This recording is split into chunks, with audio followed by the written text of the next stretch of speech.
kirib, solih amallarni qilganlarga xushxabar beringki, ular uchun ostilaridan anhorlar oqib turuvchi bog'lar bordir.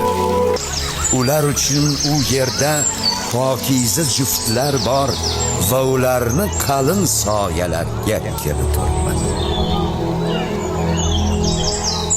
Imom Buxoriy rivoyati. Jannatga kiradigan birinchi guruh oydin to'lin oydek nur sochib turadi. Ulardan keyin kiruvchilar esa osmonda eng yorqin yulduzdek bo'ladi.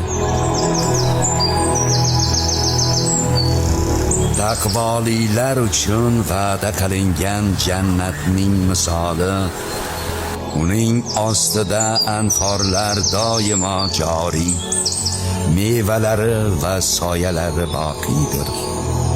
Bu taqvo qilganlarning oqibati mukofotidir.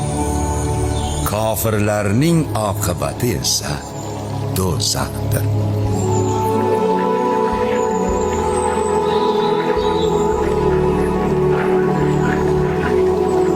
Imom Muslim rivoyati.